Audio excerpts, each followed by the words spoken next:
ప్రతి ఒక్కళ్ళు కూడాను వాళ్ళు ఆహ్లాదకరంగా మరి ఆరోగ్యవంతంగా చూడటానికి చక్కగా ఉండటానికి ప్రతి ఒక్కళ్ళ ప్రయత్నము ఉంటుంది.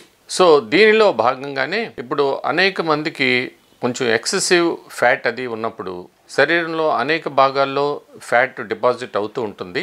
కానీ అన్నిటికన్నా ఎక్కువగా పొట్ట మీద, సో ఉదర భాగం మీద ఎక్కువగా ఫ్యాట్ డిపాజిట్ అవుతూ ఉంటుందన్నమాట. సో దానివలన అది కొంచెం ఎబ్బెట్టుగా కనపడటము, తర్వాత చాలా వరకు కూడాను వాళ్ళ వేసుకునే డ్రెస్ కూడా ఆకృతిలో మార్పు కనపడటము, చూడటానికి ఎబ్బెట్టుగా ఉంటుంది. కాబట్టి వాళ్ళకి అటువంటి ఎక్సెసివ్ ఫ్యాట్ని రిమూవ్ చేయడానికి మార్గాలు ఏమున్నాయి అనేది మనం ఈరోజు తెలుసుకుంటున్నాం అనమాట.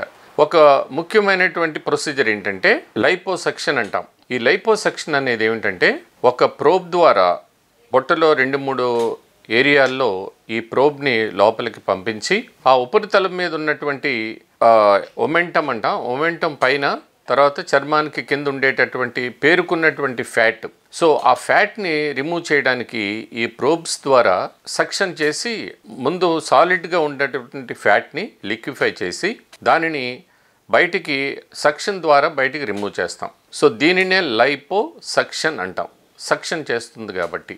సో లైపిడ్ అంటే ఏంటంటే ఫ్యాట్, సక్షన్ అంటే రిమూవల్. సో సక్షన్ ద్వారా ఇటువంటి పేరుకున్నటువంటి ఫ్యాట్ని రిమూవ్ చేయడానికి, సో అబ్డోమెన్ మీద, కొంతమందికి పెరుదుల మీద, కొన్ని ఏరియాస్లో ఎక్సెసివ్గా ఎబ్బెట్టుగా ఉన్నటువంటి ఫ్యాటీ టిష్యూని రిమూవ్ చేయడానికి లైపోసక్షన్ అనమాట. ఈ లైపోసక్షన్ అనేటటువంటిది ఎంత ఎక్కువగా పేరుకున్నటువంటి ఆ కొవ్వు పదార్థాన్ని ఒకేసారి తీయటానికి ఆస్కారం ఉండదు. ఎందుకంటే ప్రతి మనిషి యొక్క ఆ వాల్యూమ్ ఎంత ఉన్నది, ఎంత సేఫ్ వరకు దానిని తీసేయచ్చు అనేటటువంటిది మనం చాలా క్షుణ్ణంగా తెలుసుకోవాలి.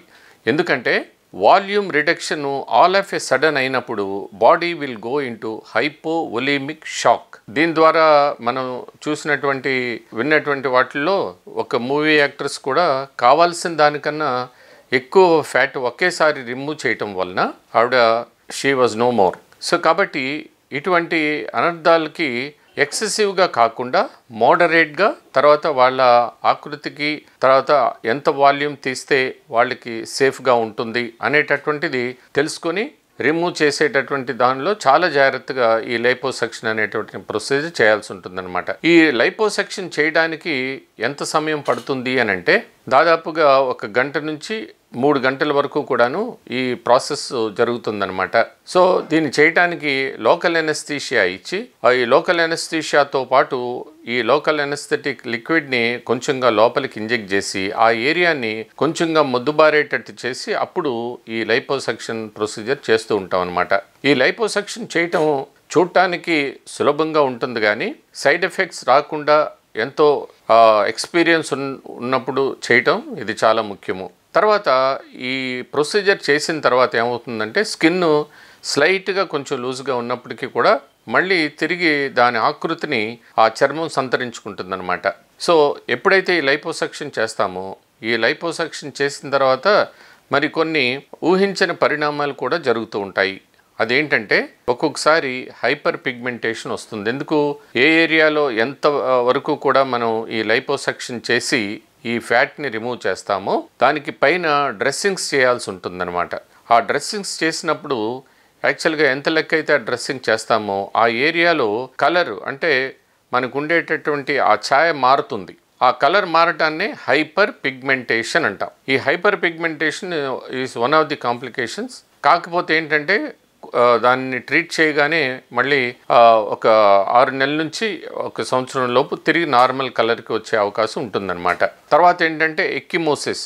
ఒక్కొక్కసారి మనకి తెలియకుండా అక్కడక్కడ చిన్న బ్లడ్ వెజల్స్ నుంచి బ్లీడ్ అవుతూ ఉండి ఆ ఏరియాలో అది అబ్జార్బ్ అవుతూ ఉండగా హీమోసిడరిన్ అనే పిగ్మెంటు అక్కడ డిపాజిట్ అవుతుందన్నమాట. సో దానివల్ల కూడాను అక్కడ నలుపు రంగులో ప్యాచెస్ తయారయ్యే అవకాశం ఉంటుందన్నమాట. ఇది మీరు ఊహించని పరిణామం కాబట్టి, కాకపోతే ఎక్కడైతే మీరు ఈ ప్రొసీజర్ చేయించుకుంటున్నారో డాక్టర్ మీకు ముందు వీటన్నిటి గురించి క్షుణ్ణంగా చెప్తారు. అది తెలుసుకోవటం వల్ల ఏంటంటే మనం ఊహించవచ్చు, ఓహో ఇలా జరిగేటటువంటి అవకాశం ఉంది కదా అని. లేకపోతే ఏమవుతుందంటే all of a sudden we will take it by surprise. So అప్పుడు మనకి అరే ఏంటి ఇలాగయింది అనేసి ఒక విధమైనటువంటి బాధ ఉంటుంది. కాకపోతే ఏంటంటే అది ప్రమాదకరమైనటువంటిది కాకపోయినప్పటికీ ఈ పరిణామం వస్తుంది అనేది మనకు తెలిసినప్పుడు మనం దానిని ఊహించి కొంచెం జాగ్రత్త పడతాం అన్నమాట. సో ఇదే కాకుండాను కొన్ని ఇన్ఫెక్షన్స్ కూడా వచ్చేటటువంటి అవకాశం ఉంటుంది. మనం ఆ తర్వాత హైజీనిక్గా ఉండటం అనేది చాలా చాలా ముఖ్యము. తర్వాత ప్రాపర్గా హైడ్రేట్ అవ్వటము, ఆ ఏరియాని శుభ్రంగా ఉంచుకోవటము, తర్వాత మీరు ప్రతిరోజు కూడాను వేసుకునేటటువంటి దుస్తులు ఆ స్కిన్ పై భాగంలో ఇరిటేషన్ కానీ కాజ్ చేయకుండా, ఎందుకంటే ఉలెన్ కానీ ఒక్కొక్కసారి సింథటిక్ క్లోదింగ్ కానీ ఈ స్టాటిక్ ఎలక్ట్రిసిటీ అనేటటువంటిది డెవలప్ అవటం వలన ఆ ఏరియాలో ఇరిటేషను, ఇచ్చింగు, తర్వాత ర్యాష్, ఆ తర్వాత పిగ్మెంటేషను ఇవన్నీ కూడా సీక్వెలే అంటాం. ఈ సీక్వెలే అనేటటువంటిది అక్కడ వచ్చేటటువంటి అవకాశం ఉంటుందన్నమాట. సో కాబట్టి ఈ లైపోసెక్షన్ ప్రొసీజరు మనం చేసుకునేటప్పుడు ఈ జాగ్రత్తలన్నీ కూడా తీసుకుని ఏమేమైతే వస్తాయో వాటి పరిణామాలు కూడా మీరు తెలుసుకొని ఈ ప్రొసీజర్ని చేసుకోవటం ఎంతైనా ఉత్తమం.